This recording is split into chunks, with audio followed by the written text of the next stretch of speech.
Yes, yes, it is being recorded. Yes. Okay. So, a litigator, advocate, and advisor. She represents large Middle East and high multinational corporate entities and individuals in representing them in complex and high-value corporate, commercial, criminal, maritime, banking, construction, real estate, insurance, family, employment, rent disputes, and is licensed to appear before all courts in the UAE, including the Federal Supreme Court, the IFC, and the DIAC, which is the Dubai International Arbitration Center.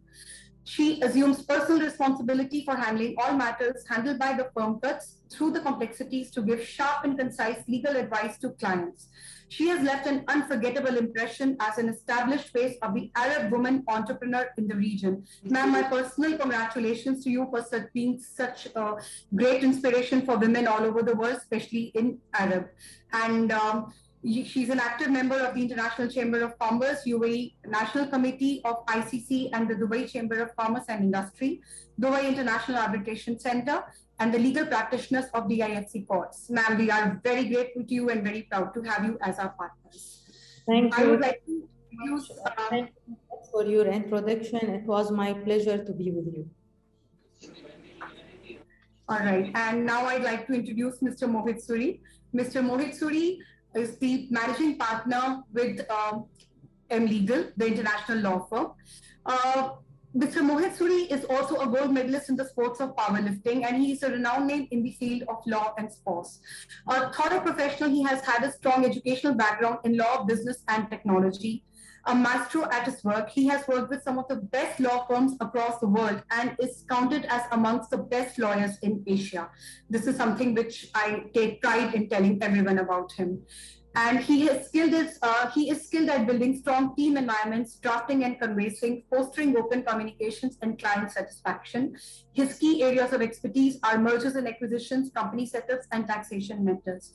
It gives me immense pride to tell you that he's been a gold medalist at the Commonwealth Powerlifting held in 2017 at South Africa. And other than that, he is also a certified programmer in Java and has multiple qualifications in technology on his, and wears many hats. He has been the vice president of Roshtara Club, one of the premier clubs in the country.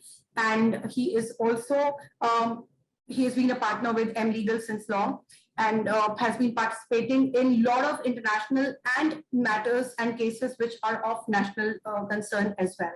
Welcome, Mohit. We look forward to hearing a lot from you. Thanks for your kind words, Jinnie. Okay, so I am Jinnie Chugh. I am the business head at Mlegal Law Firm, and I'm the partner at Adventures Global, a firm dealing with student consultation and study abroad. So today, our viewers would look forward to a lot of information and knowledge exchange between two of you. I personally would like to request you to give detailed answers, but at the same time, take care of the time because we have only 40 minutes for the session, out of which 4 minutes I must have already used for the introductions. So I would like to, since the topic today is company setups in India and UAE, I would like to begin the first question with Jouslin ma'am. As they always say, ladies first, and Mohit, today you have two ladies before you, so we have to give that due respect. All right. So my first question is to Jouslin ma'am. How lucrative is the proposition for a company set up in Dubai, and how smooth is this process as well? UAE has always been looked upon as, a very inviting destination for people in India, especially looking at business. Would you please like to answer this? In the legal system in UAE, we try always to make the life of the businessman is easier, whether by make the setup of the business is very clear and very fast. At the same time, to make the changes as per the law, which is suitable with the new technology and the new update of our life system. So if we back to the establishing company and the backdated, they establish all the company on the mainland, and then they immediately come with the idea to have free zones. Why they come with the idea of the free zones? Because they want to make the differences between the partnership on the mainland and also the ownership on the free zones. They developed also and changes the law again to allow foreigners to have their setup in the mainland and in the free zone as well, with different way of setup as per their activity. So we can see the legal system always support the businessman in UAE and allow him to have their own company, whether on the mainland or in the free zone, with which is it will suit their businesses and investment and as well their activity. All right. And as you mentioned about the free zone and the mainland, what are the difference between establishing companies in both? And if you could also tell in brief about the advantages or disadvantages, if any. Free zones is allow all the activity to be established with full ownership from the foreigners.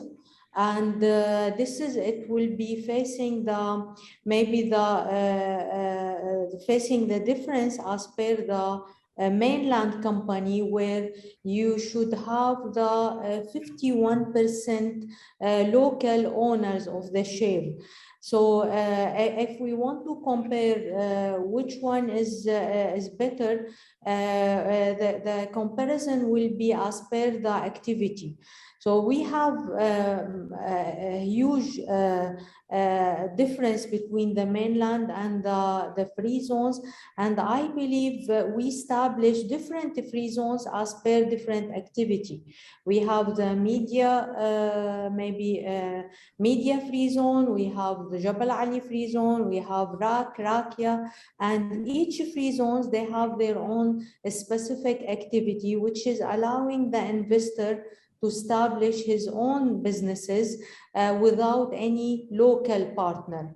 On the other hand, the mainland company need to be supported by 51% share for the local, and this is maybe the main differences. The other advantages and disadvantages in this actually side, that on the free zone there is no VAT, which is the new tax system in UAE. On the mainland there is also the taxation or the VAT. The free zone is zero tax. The mainland with a 5% tax charges. So practically, maybe there is more than one aspect we can see the advantage and disadvantage, but from in general, this is, it will be the main differences. Definitely, that is a main difference. I'm sure it means a lot to the investors who are interested in setting up a company. My next question is for Mr. Mohit Suri. A company set up in a foreign land seems a courageous yet a decision that promises growth and expansion. Would you like to elaborate on this and also tell us that do you have lots of such queries coming from your Indian clients who are keen to move to Dubai? See, establishing a company abroad is, of course, a big task, because it's a decision which one has to take, because the legal system, the social system, all systems are very different. UAE as a destination has been a very good business destination, not just for Indian businesses, but for global businesses. Since I work around the world, what I've been seeing is that UAE, especially Dubai, is gaining favor amongst a lot of investors. Tax benefits are a small part, good infrastructure are another part, and now the fast-moving legal system, fast evolving legal system, like they've set up common law courts in UAE, which is a first for all the Arab world. So these things have become the pivotal point why businesses want to move to the UAE. And where most of the countries around the world are becoming protective about businesses coming in or sending stuff from outside, UAE is a completely open environment where anybody from anywhere can do business. and you can also import and export stuff freely. And plus, they have a very favorable trade agreement with a lot of countries, including the US. So I think UAE has big advantages. And setting up businesses outside your country, of course, it's a big challenge, but you have to weigh the advantages and say select the disadvantages. And this is how you set up your business abroad. That's very well said. Thank you so much. My next question is for Jouslin ma'am again. Ma'am, how smooth is the process for a company set up in UAE? How easy and how difficult at the same time it is, looking at the investor's point of view?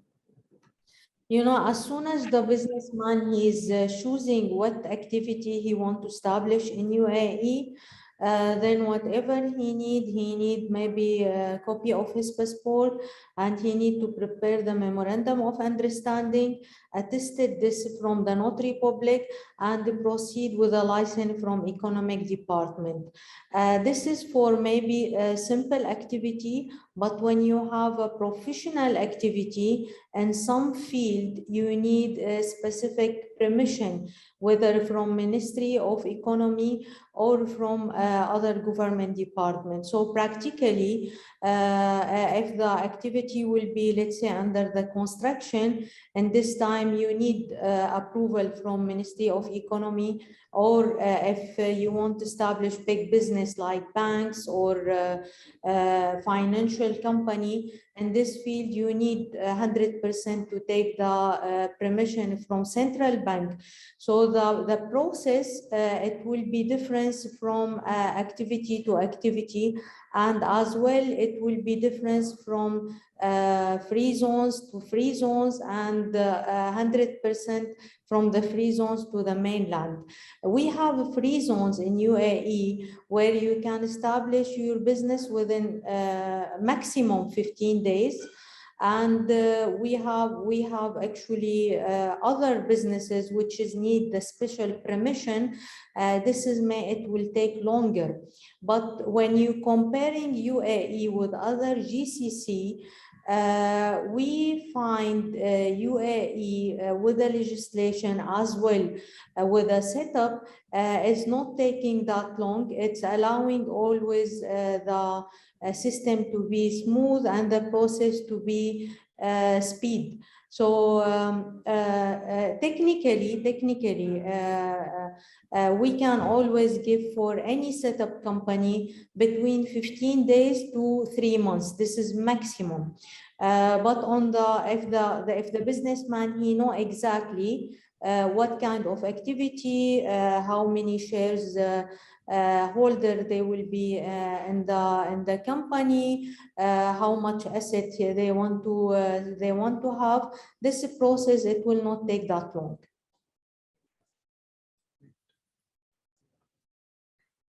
Yeah, that's actually very interesting that, you know, from 3 days to 15 days, it's not that long a time.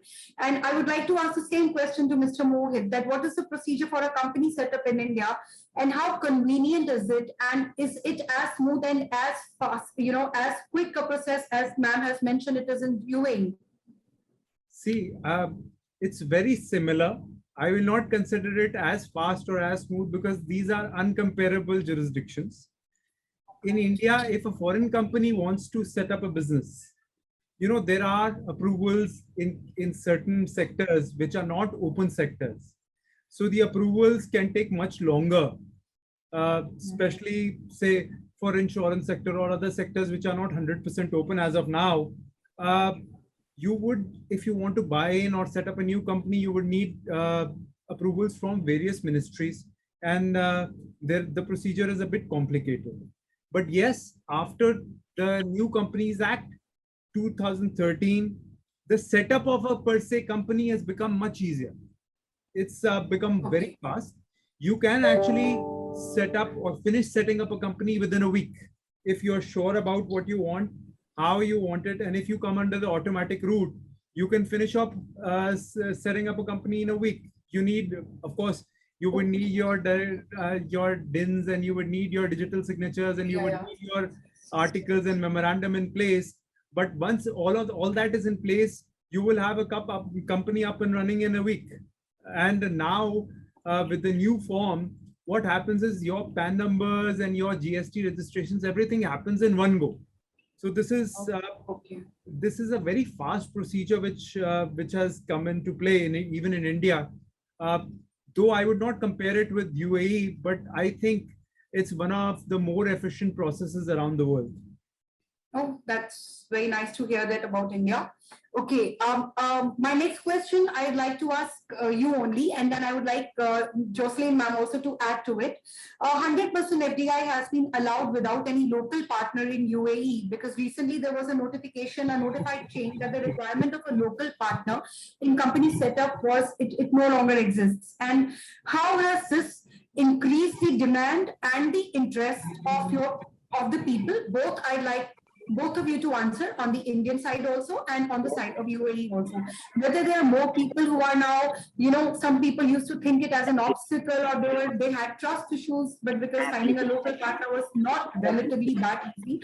So has it really encouraged the number of people, and has it eased off and given more opportunities to people in India? And as well as what is the opinion of ma'am? I would like to know both the answers. Okay, so I will start, Mr. Mohit. Mr. Mohit, no problem. Mr. Mohit, go ahead.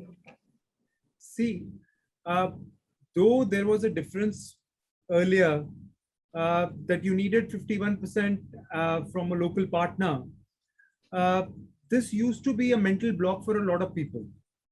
Though the local partner was not actively involved in business, or he would just be a nominee director and a nominee partner, but having a person hold 51% of your business was something which was not very comfortable with people.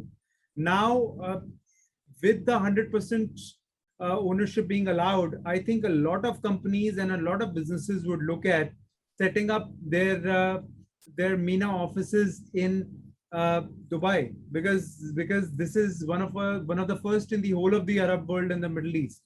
So I would request ma'am to actually brief us on what are the businesses which are allowed, and how would a company be able to set up without a local partner now? It was really surprising when they changed the law recently, and they allowing the foreigner to own 100% ownership on the mainland, which is not allow them before, only on the free zone companies. So the changes was make a huge difference between the old law and the new law, and practically it will be giving the legal experience different vision, because where we were before on the old law, where always want to prove that the foreigner they own the full shares, and this is it will invalidate the full company contract between the shareholder, because the law is not allowing that. So the 50% it's must to be owned by local. At the same time, if you will go claim you are the owners of the 100%, immediately the judge he will invalidate the full company. So practically those changes, it will, I think, on the legal system, it will make a difference on set up the company. But we still have a list of activity which is approved from Ministry of Economy for the specific activity to own 100%. So if we get this list, or we want to know exactly what kind of activity, most of those activity on the manufacturing, or it will be specifically on investing a huge amount of money. And on the other hand, the 51% for small activity like trading, or maybe not manufacturing, it will be existing. But we know, as we have the experience on this field, we know how we can legally make it acceptable for all the foreigner investor in U.A.E, and where we can also make it suitable for all the investor. All right, thank you, ma'am. Thank you. Okay, another question that I'd like to ask Mr. Mohit would be that amongst the queries that you have, or amongst the clientele that you have, is it mainly the startups or the company transfer, or people who are like to move the business and relocate to U.A.E? What kind of people are, like, what is the percentage of people which you are getting the maximum interest? See, U.A.E used to be a destination for smaller businesses in India till some time back. But now all this is changing. There is a lot of interest in the M&As as far as U.A.E is concerned. There's a lot of interest from big companies and banks and other institutions who want to go to the U.A.E, especially with DIFC and other free zones, which are very specific to the businesses.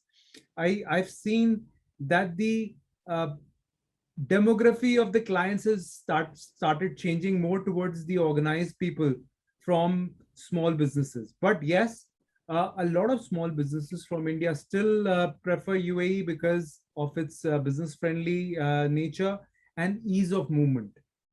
Yeah, proximity to the country also, right? Ease of movement. Yeah. Yeah. All right. Thank you. Thank you so much. Okay. So that's all for the day. I think our viewers must have had good information on the company setups, both in India and in U.A.E. And both Jouslin ma'am and Mr. Mohit have given some valuable inputs. I would like to tell our viewers that we are going to have this session every week, Legal Talk with Mr. Mohit Suri. And we will have different topics and some very informative topics where you will have a lot of information. And whatever queries that you have, you can please forward your queries to us and follow us on our social handles. The recording of the same Zoom session would be available on our YouTube channel, as well as the link would be available on our social handles also. And I'd like to thank everyone for being a part of this wonderful and excellent knowledge exchange program. Thank you, Mr. Mohit. Thank you, Jouslin. Thank you very much. Thank you, Jinnie. Thank you, Jouslin. Thanks for being there.